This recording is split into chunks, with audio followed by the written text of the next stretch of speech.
अच्छा, अब इंडिया के अंदर ये खबर कह रही कि ओहो बिलावल ने तो गिरगिट की तरह रंग बदल लिया। ये जो जंग की गीदड़ भक्तियां देने वाला बिलावल आज इंडिया से दोस्ती पे उतर है। आज इनको सिंध सिविलाइजेशन याद आ, आज इनको हमारा कल्चर याद आ गया, आज इनको हमारी पार्टनरशिप याद आ गई। किस तरह के इनके सियासतदान हैं? एक्चुअली बात यह है कि देखें, जो सियासत होती है ना, वो सियासत एक हद तक होती है। अगर हम पाकिस्तान में इस चीज़ का कोई मुफाद हो और सियासत भी हो, तो मैं समझता हूँ कि अगर पाकिस्तान की भलाई के लिए ये सारी चीज़ें हैं, तो उसके अंदर बाज़ दफ़ा अपनी अना को जो है वो पीछे भी रख देना ज़रूरी होता है, क्योंकि उसमें पाकिस्तान की बका होती है। पाकिस्तान जो है वो एक सबसे बड़ी बात यह है कि चाहे वो सियासत है, चाहे वो जो चीज़ भी है, अमन पसंद लोगों को होना चाहिए। अगर बड़ी प्यारी बात कि जीत के बाद भी अगर पाकिस्तान बोलते हैं आए दोस्ती कर लेते हैं, तो ये दोनों मुल्कों के लिए खुशखबरी है। और ये एक पाकिस्तान की दूसरी बड़ी फतह है कि हम उनको हरा के फिर उनके साथ हाथ मिला रहे हैं। वो शर्मिंदा भी हो सकते हैं इस चीज़ के ऊपर कि भाई ये एक हमारी इकॉनमी और इसके अलावा हमारी वो जो मतलब अवाम के लिहाज से एक छोटा मुल्क भी है, और उनसे हमने जो है वो हार जो है वो, बल्कि तस्लीम भी पूरी दुनिया ने की है कि इंडिया जो है वो हार गया। लेकिन उस चीज़ के ऊपर भी फिर पाकिस्तान हाथ बढ़ा रहा है। एक मतलब वो एक मौके की मुनासबत के हिसाब से अगर बिलावल भुट्टो ने धमकी दी थी तो उस वक्त ठीक दी थी, लेकिन उस वक्त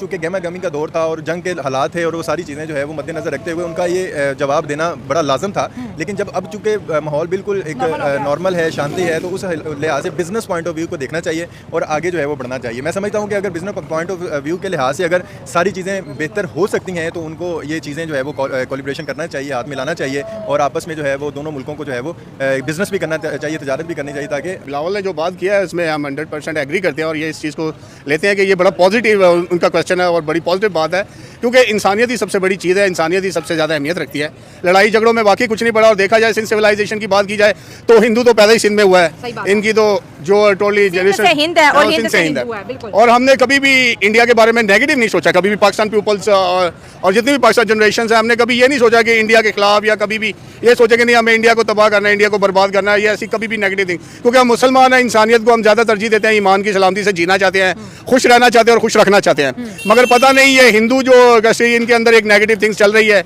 ये क्यों मुसलमानों के खिलाफ है, ये हम नहीं जानते। ये पहले ये इंडिया को धमकी दी थी, तो मेरा ख्याल है पाकिस्तान के जितने भी सियासतदान हैं उनमें से खुल के सबसे पहले जो धमकी दी थी वो बिलावल ने ही दी थी, और हम बिलावल को इस बात पे अप्रिशिएट भी करते हैं। लेकिन मेरा ख्याल है कि दुश्मन को अगर धमकी देने के बाद दुश्मन मतलब अगर हार जाता है और हम उसमें फतह हासिल कर लेते हैं, लेकिन उसके बाद अगर वो दोस्ती पे कहता है कि मेरे साथ दोस्ती कर लें और दोस्ती करने में अगर हमारा भी फ़ायदा है और उनका भी फ़ायदा है, भारत का भी फ़ायदा, पाकिस्तान का भी, तो मेरा ख्याल है कि इस वक्त जो जंग है वो ये पानी की या इन चीज़ों की नहीं होनी चाहिए, बल्कि जंग तो इस बात पे होनी चाहिए कि पाकिस्तान आगे निकल सकता है या भारत अपने पैसे के हवाले से आगे निकल सकता है। हेल्थी कंपटीशन होना चाहिए, लोगों को आगे लेके आना चाहिए, गरीब आवाम को आगे लेके आना चाहिए, देखना चाहिए कि भारत में इन मतलब गरीबों को ज़्यादा सहूलियात मिल रही है या पाकिस्तान में मिल रही है। तो मेरा ख्याल है दोस्ती करके अगर ये मसले मसाइल इस लेवल पे आते हैं तो मेरा ख्याल है कि हम अप्रिशिएट करते हैं।